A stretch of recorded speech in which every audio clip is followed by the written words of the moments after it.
Alright, what's going on, guys? Welcome to the video. So we're in the LT-432 and this was on Berlin, and I don't recall this game in its entirety, but I know it was a pretty good game overall. And it's another good example of this new Berlin kind of map. I know it's been like this for a while now, but I'm still adjusting to the changes that they made on this map.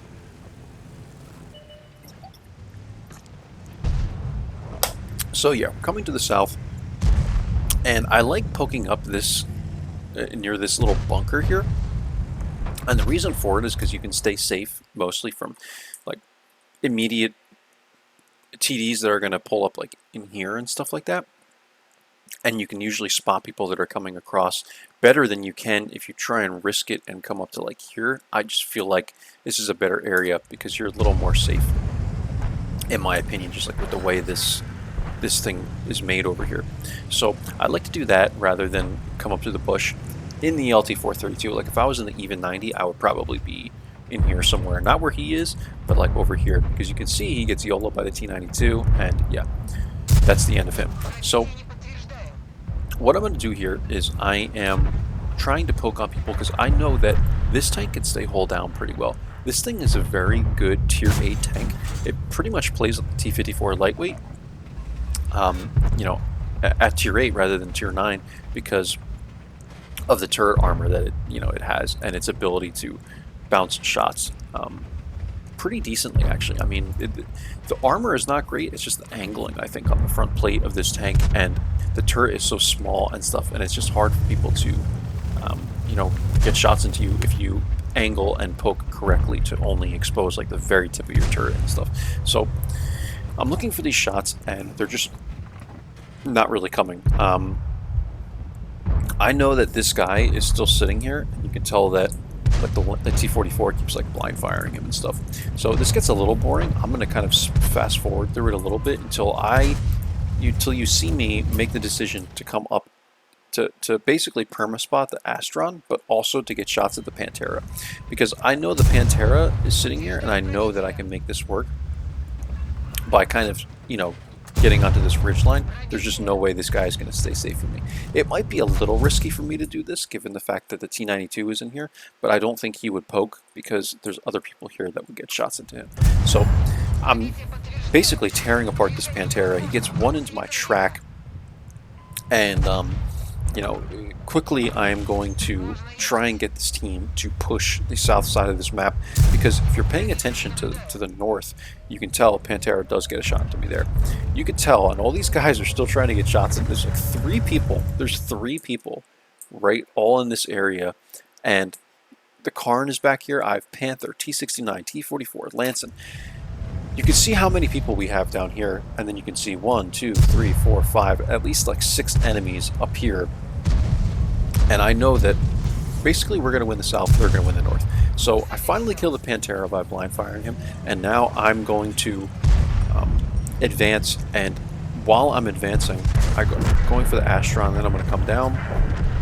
I'm pushing this as hard as pretty much as hard as I can, and I'm going to run up to the Centurion, and I'm trying to get shots into this guy, and hoping that everyone behind me is going to follow suit, and they do. I get a tracking shot into him so that this guy cannot run away, at least not right away, and he repairs his track. I get another one into his track, and this guy is not going anywhere.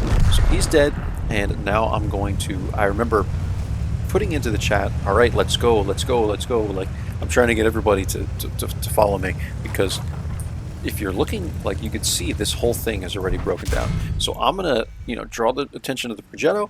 I'm gonna take a shot. It's no big deal. I don't mind using my HP, especially in this tank, because I know I have this thing to prevent myself from. Let's take a look at this.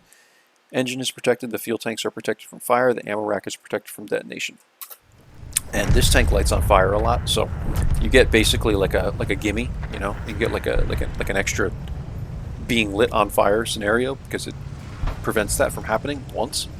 So that's why I am not afraid, because I know this thing is a matchbox. I'm not afraid to take shots in this tank, with that being one of my selections for my equipment. So I'll draw the attention of one of these tanks so that my guys can push in more comfortably. If that's what I have to do to get everyone to make moves, that's what I'll do. Ricochet on the 112, and now we're in a situation where they're all caught out in the mid because they were going to press this way, and instead, you know, we have very quickly taken advantage of that and pushed around, and now we're kind of hitting them from two directions.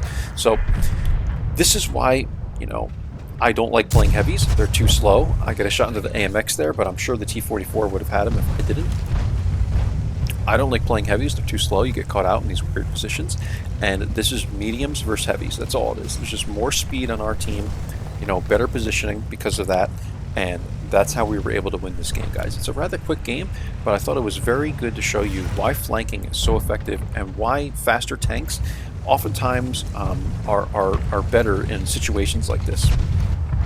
Now if for some reason these heavies decided to pull like a 300 scenario where maybe this whole part of the map didn't exist and we all tried to funnel into them and press them like this, well, then we probably would have lost that. That's where heavies would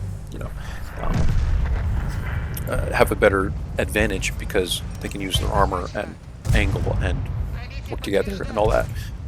But in this case, we're working together and we're able to flank these guys, and this game is just an easy win, and T92 is going to die any second here, and that's the game. 1,703 damage, 1128 assist. That's visible. I think there might have been maybe some blind assist in this game. We will take a look at the emplates. I do have them for this game, and that's it, guys. So let's go ahead and look at the emplates. I think I have them open.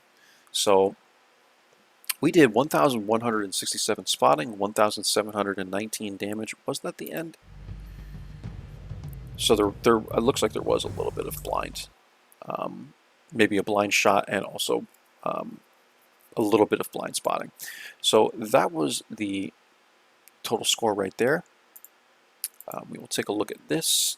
Lanson had a really good game, but overall, all this was just a good push, and it was, good awareness on my part, but everyone followed me, and we had multiple people push from the right side of the map, from the east and from the south, and that's how we made this work. If those, like I said, if those heavy tanks didn't all funnel into the middle of the map, and instead we funneled into them going to the north, it could have been a different scenario, maybe. But again, this is why I love playing light tanks. They're so mobile, and you're just able to make these moves so quick, and get to the sides of people, get behind people. And if you're a good player, you can make this work very well. So that's about it. We'll take a look at the detailed report, and I'm going to move on to the next video. I'm doing quite a few videos today. So 1,719 damage, 1,167 assists. Again, this is coming close to basically a 3,000 game total, and 28K we made. I've been burning through all my coin. I bought the AMX 1375 and also put a good amount of gold into getting the Mod 1 and all this stuff. So I had like 10K coin, and within a couple days, it's just gone. So that's it, guys. Hope you enjoyed this one. I'll catch you for the next one. Take care. Bye-bye.